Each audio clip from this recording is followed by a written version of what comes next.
বুবু, বুবু, তোমার কি হলো? আহ, আহ, আহ, উহ, বুবু, বুবু, উঠো। বুবু, উঠো তুমি। বুবু, তুমি দি মাথা ঘুরে পড়ে গেছো গা, কি হয়েছে? আমার না হঠাৎ করে মাথাটা কেমন জানি চক্কর মারলো, আর শরীরে মনে হয় হালকা জ্বরও আছে। আরে কাম করবো না, বাড়ির মধ্যে তো আমি আছি কাম করার মতন। আর আমার একটা কথা কত, তুই তোর এই শরীরটা নিয়ে কিসের জন্য ঘরের বাইরে আইছস? তুই এখনই ঘরে যা, ঘরে যা শুয়ে থাক। আমি বাড়ির বাইরে বাইরে না, আমি বাইরে দেখলাম যে তুমি পড়ে গেছো গা। তুমি আমার একটা কথা কত, তুমি বাড়ির সমস্ত কাজ কি লিগে একা একা করো? আমার দুই একটা কাজ দিতে পারো না? মানলাম আমি অসুস্থ, তাই কি আমি অতুর হয়ে গেছি গা? আমি কি দুই একটা কাজ করতে পারবো না? একলা একলা সব কাজ করতে যাই, দেখো তোমার জ্বর আয়া পড়ছে। আরে কাম করবো না, বাড়ির মধ্যে তো আমি আছি কাম করার মতন। বুবু, তুমি এটি কেমন কথা কও? তুমি কি আমার তোমার বোন মনে করো না, নাকি আমার এখনো তোমার সতীন মনে করো? আমি যদি তোর আমার বোন না মনে করতাম, তাহলে কি তোরে আমার বোনের মতন এত যত্ন করতাম? তোরে তো আমি নিজে যাই বিয়ে করে আনছি, তোরে আমি একদম সতীন মনে করি না। আমার জামাই ছোট বউ করে আনছি তোরে, আর তুই এই বাড়িতে আসার পরেই তোর বাচ্চা হবো, তুই আমাকে বংশের প্রদীপ জ্বালাবি। আমি যদি তোর সেবা যত্ন না করি, বাড়ির কাজ কাম না করি, তাহলে তো তোর অনেক কষ্ট হয়ে যাব। আর আমি বড় বোন হয়ে কি তোরে কষ্ট করতে দিতে পারি ক? সেরে তো আমি জানি বুবু, কেউ যদি তার সতীন রে ভালোই না বাসতো, তাহলে কি তার জামাইয়ের সাথে আরেকটা মেয়ের এমনি করে বিয়ে করে বাড়িতে নিয়ে আসতে পারতো? আমি সবই বুঝি, কিন্তু তুমি একা এত কষ্ট করো না।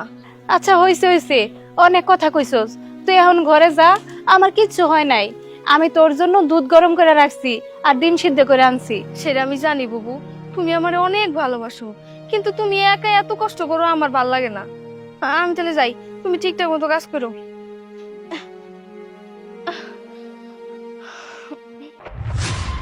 বুবু, বুবু, তোমার কি হলো?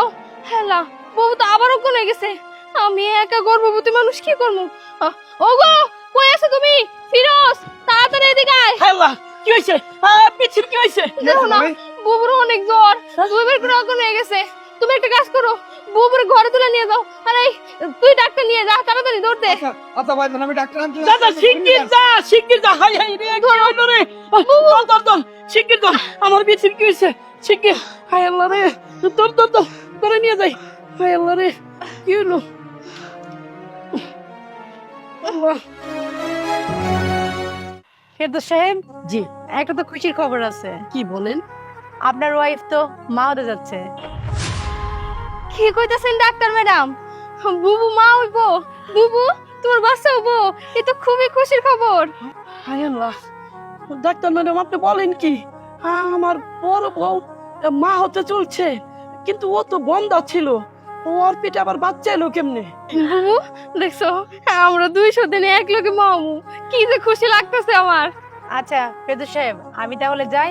আর শুনেন, আপনার বড় ভাইয়ের কেয়ার করবেন ঠিক মতো, আর আমরা তো আছেই, দরকার পড়লে আমাদের হেল্প নেবেন। আচ্ছা ঠিক আছে ডাক্তার ম্যাডাম। এই ফিরোজ, এক কাজ কর, ডাক্তার ম্যাডাম রাইগে দিয়ে আয়, যা। আচ্ছা ভাইদা। আর ফিরোজ, আসার সময় 2 কেজি মিষ্টি নিয়ে আসিস। আচ্ছা ভাবি, ঠিক আছে, সমস্যা নেই, আমি নিয়ে আসবো। আপনি সাবধানে থাকবেন। ঠিক আছে। বড় বউ, তোমার আমি কত গালি গালাস পারছি, বন্ধা কয়ে কত গাল পারছি, কত মুখ করছি। তুমি ছিলে আমার বাড়ির লক্ষ্মী বউ, 5টা বছর তোমারে বিয়ে করে আনছি, এটা সন্তান আমারে দিতে পারো নাই। এই এত বড় বাড়ি, আমারে আমার সন্তান আব্বা কয়ে ডাকবো, এই বাড়ি পিছু দৌড়াদৌড়ি পারবো, আমার কত আনন্দ লাগবো। দেখো তোমার বাচ্চা হয় নাই বলে তোমার আমি কত মারছি, কত গালি গালাজ করছি, কত কিছু করছি, কিন্তু আল্লাহ আমার বাচ্চা দিল না। তুমি নিজ হাতে ছোট বড় বিয়ে করাই আনলা, তার পেটে বাচ্চা এলো, অথচ ডাক্তার স্কাইসে কি কইলো তুমিও নাকি মা হতে চলছো। এইটা আমি কি শুনলাম বড় বউ? আল্লাহ মনে হয় আমার মুখ পিলে চাইছে, তুমি হলে আমার লক্ষ্মী বউ। আল্লাহ না তোমার কান্দা কাটি আর তুমি 5 ওয়াক্ত নামাজ পড়ে আল্লাহর কাছে আরাধনা করছাও, আল্লাহ তোমার মুখ পিলে চাইছে। আমি আজকে অনেক খুশি বড় বউ, তুমি আমার প্রতি আর রাগ রাখো না। আমি এই 2 সন্তানের বাপ হবো, আমি কত খুশি, আমার মুখটা আনন্দে বইরা যাইতেছে। ফিরোজ রে মিষ্টি আনবার কইছি, আমি হারা গ্রামে মিষ্টি বিলামু। সন্তান দেওয়ার মালিক তো আল্লাহ, আমিও তো আল্লাহর কাছে কম কান্নাকাটি করি নাই। আল্লাহ এতদিন আমার কোনো সন্তান দেয় নাই, আর আমার ছোট সতীনের সন্তান হব, আর এখন আমিও মা হইতে যাইতেছি। দেখো শুধু তুমি কেন, এলাকার সবাই তো আমার কত কথা কইছে। এত কিছু শোনার পরেও আমি তোমার সংসার ছেড়ে যাই নাই, কারণ আমি কই যাবো, আমার তো আর যাওয়ার জায়গা নাই।